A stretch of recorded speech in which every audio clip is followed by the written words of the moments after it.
Good evening, everyone. I've been introduced, so I won't tell you who I am again. What I'd like to do is to give you a very brief introduction to the Technology Strategy Board.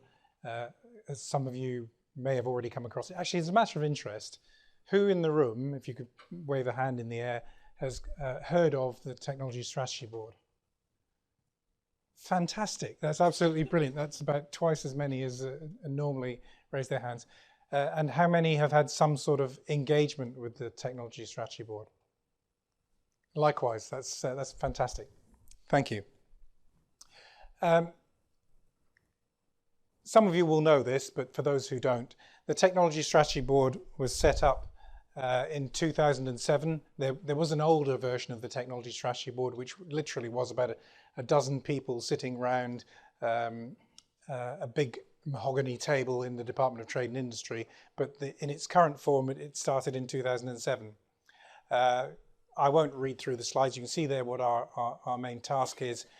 We select particular areas on the basis that the timing is right, that the UK is good at them, that they're capable of rapid commercialization and creating growth and jobs and all those sorts of things.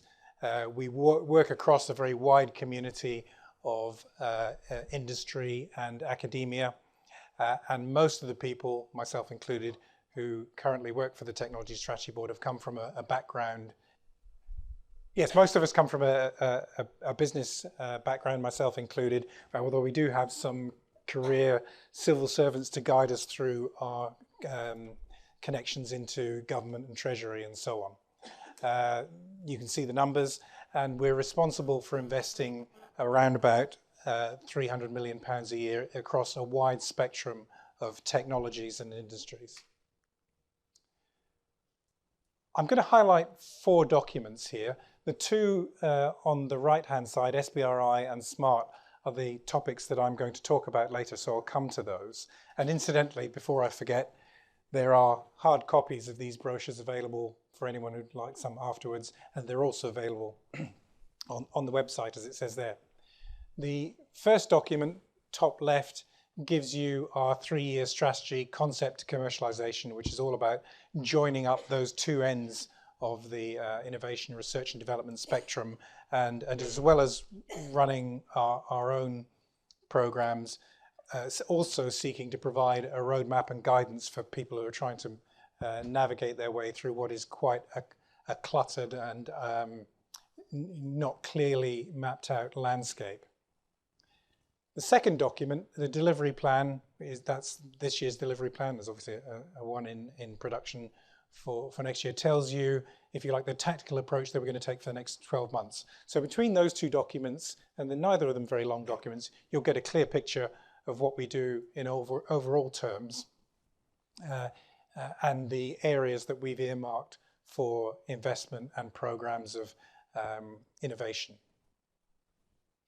I'll move on now to SMART. SMART is a program of grants for R&D. For those of you who remember the grants for R&D that were run by regional development agencies, when the regional development agencies were disbanded, Department of Business Innovation and Skills came to us and said, we'd like you to pick up that particular baton and we'd like you to produce a grants for an R&D program for the whole of the UK. And that's what the SMART program is. And for those of you lucky enough to have your businesses in Wales, there's also a grants for R&D program run by the Welsh Government as well. So you get 2 goes at a grant for R&D, whereas anyone in England just gets the one. The good thing from your point of view about the SMART program is that you don't have to wait for anyone on our side to launch an initiative, open a competition or anything like that. It's for any technology area. It's always open. There are 6 assessment panels a year. So at the end of every 2 months, we pick up all of the applications that we've had in the previous 2 months. We assess them all and we make awards, grant awards, to the best of them. So it's always open. You apply when you're ready with whatever technology it is that you're seeking to progress. It's an open competition, so you are in competition with other people who've got ideas for how they'd like to progress as well. There are rules which I'll come to in a second, at least in overview. I won't go into all the detail this evening. There isn't time to go into that level of detail.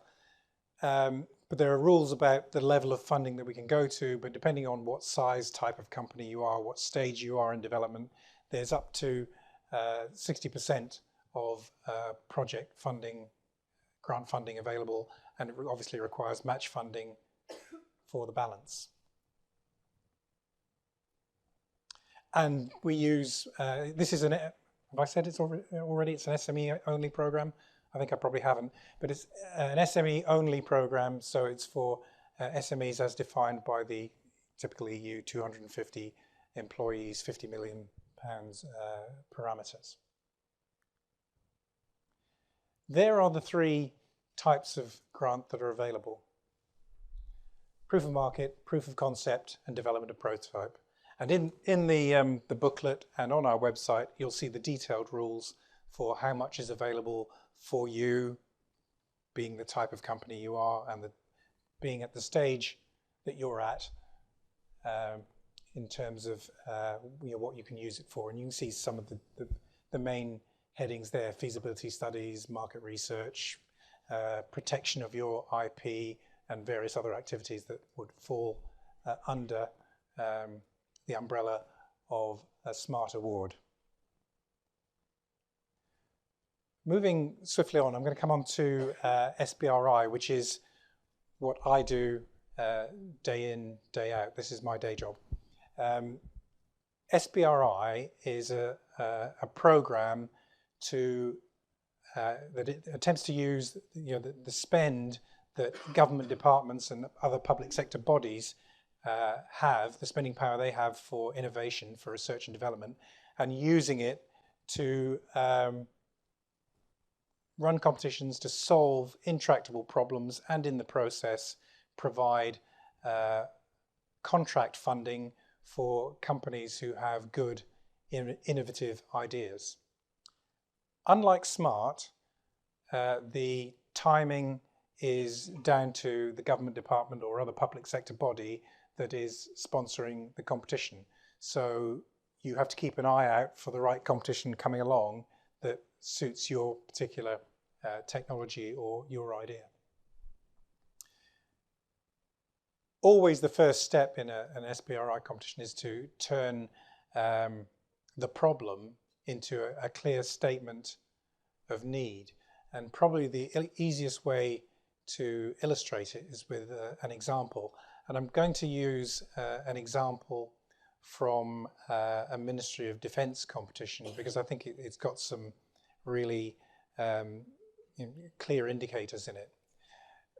Ministry of Defence doctors and scientists know that the earlier you can get oxygen to a wounded soldier on the battlefield, the better that soldier's prospects are. The means of doing that today is a 9-kilogram cylinder of oxygen, which will deliver enough oxygen for one soldier for 1 hour. Not good enough, so that's the basis of the problem. A relatively simple problem statement. We want something that will be more portable, that will deliver oxygen to a soldier. We're not limiting the technology. Whatever technology you want to use it. But we want something that will deliver oxygen to a soldier on the battlefield that doesn't weigh so much and will go on for longer. A small company in Cambridge have come up with a solution that is about the size of one of these little DAB radios. So about the size, you can see how my hands are at the moment, about that size. It weighs 3 kilograms. It has a micro diesel engine in it. It takes in air, it puts out oxygen, and it will produce on one fill of diesel enough oxygen for 5 hours. So a completely different approach. So not lightweighting the cylinders, not taking another approach, but actually not carting oxygen around, which is flammable, but using a diesel generator to produce it. So a simple problem statement that anyone can understand. A small company who might have actually found it very difficult to engage with a large organization like MOD until MOD puts its hand up and says, hey, we've got a problem here. Is there anyone out there who can help us? And that, in essence, is the way to approach, for public sector bodies, the way I encourage them to approach these challenges, is to frame the question in plain English. That wasn't easy when we started with MOD. As simply as you can, so that not everyone will have an answer to the problem, but everyone should be able to understand what the problem is. So translating that into a form that we can then publish it as a competition, as an exam question, and inviting industry, academia, anyone from anywhere across the UK to provide us with an answer. Businesses read these challenges, and I'll come on to in a minute how many of them there have been, and submit their ideas, and the ideas are independently assessed, and the best of them will get a development contract. And a typical SBRI competition will be run in phases to manage and mitigate the risk, because we're dealing with R&D here, so we are dealing in a risk space. It will typically be a feasibility study, and the bands here are quite broad because we do deal in very broad areas of technology, and what's appropriate for writing an app for a tablet or an iPhone is different from dealing with technology that is for storing energy for the national grid or something like that. They have completely different timescales and budgets attached to them. But just to try and give you some idea of the kind of range of funding that might be available across the whole range of all the competitions. So phase one, relatively short, relatively small amount of money, and phase two, the actual development of a prototype or a demonstrator, longer amount of time and a larger amount of money. And then after that, we're into standard procurement. So the companies that bid into these competitions get an opportunity to work with the public sector body that has the problem, but there's no guarantee. They get their R&D funded, but there's no guarantee that anyone's going to buy anything. But it's a pretty good indicator that if they're prepared to invest in the R&D because they can't find what they want in the open market, then it's a pretty good indicator that there is an intention there to buy it, but it will be bought in open competition in the longer run. Crucially, the IP rests with the business for commercialization, because we are dealing here with technologies, with R&D, to develop technologies for the marketplace, to take them forward as commercial products. This is not R&D that sits on a dusty shelf somewhere. The whole idea is that the outcomes from these projects will make their way to the market and thence solve a problem. So the IP rests with the company for commercialization, and as it may lead to a longer term supply contract. So what have we done to date with SBRI competitions? We've got some of the logos up there, but we've worked across a wide variety of government bodies, a lot in MOD, a lot in health, but also for DEC, the Department of Energy and Climate Change, for DEFRA, and some in Department of Transport and Highways Agency. We've also had, who here has heard about the Welsh Coast Path Challenge? One or two. The Welsh Government's first SBRI competition was around the Welsh Coast Path when that opened, and looking for ideas that would produce sustainable businesses based on the Welsh Coast Path as a platform. So not limiting the range of ideas. We weren't looking for leafleting campaigns or something like that, but we were looking for sustainable businesses along, based on the populations around and the tourists around the Welsh Coast Path. So a huge variety of stuff in here. That we've just opened the largest SBRI competition to date for Department of Energy and Climate Change. That is based on energy storage for the grid. You may know that if we're generating more energy than we need at any point in time, the excess at the moment just goes to earth, it goes to waste. So looking for technologies that could take that energy, store it, use it again later to smooth out the peaks and troughs on the national grid.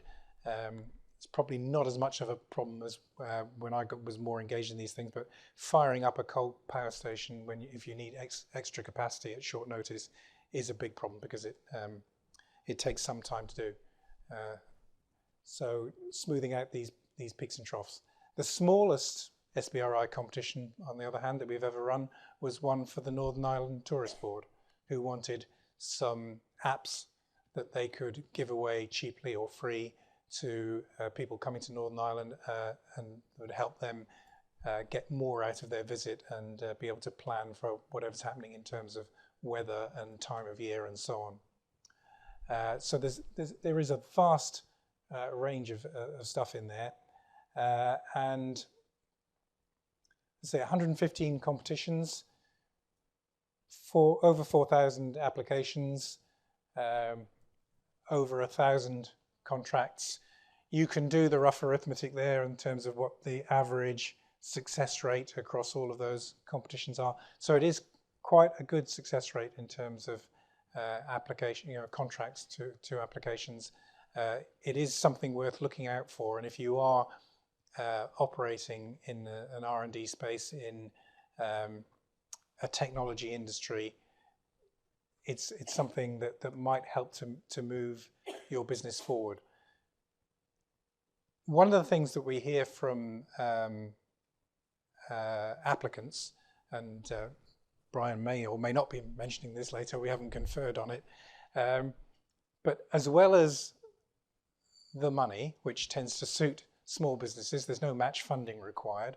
So as well as it being a 100% funded contract, and that's suiting small businesses, the other thing that suits small businesses well, from the evidence that we gather, is the opportunity to work with a big name like Energy and Climate Change or DEFRA or whoever, and to have that on your company CV when you're going out for later stage funding, maybe from the bank or from business angels, venture capitalists, or perhaps just licensing your technology to someone who can manufacture and distribute in volume. So the fact of having a large recognized body as what we call an intelligent lead customer, some being more intelligent than others, to guide you from your raw idea to a solution that somebody actually wants to buy.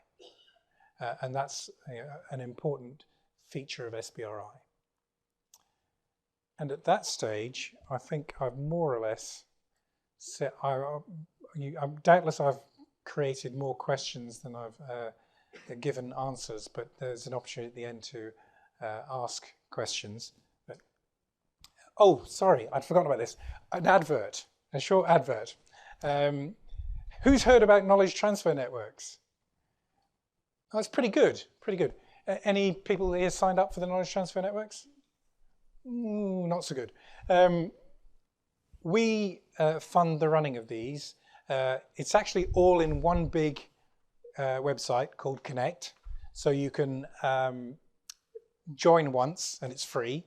And you can sign up for as many of these areas, and there are sub areas underneath all these major headings. And there are interest groups that run horizontally across what might otherwise be vertical silos.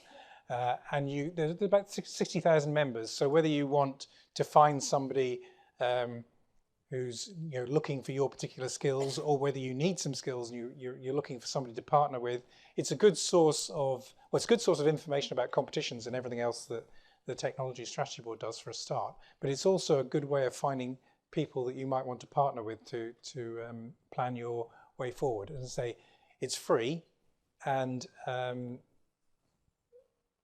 would heartily recommend it to you. So this is the last slide. the three things I would recommend is join the Connect network and give it a try, because I think for many of you it will provide something useful, and if only information about competitions to which you can make an application.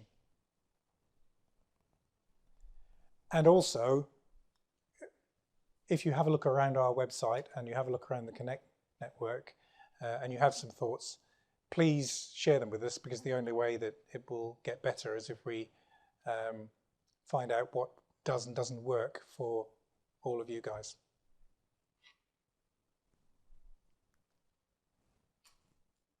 And that really is the end. Thank you.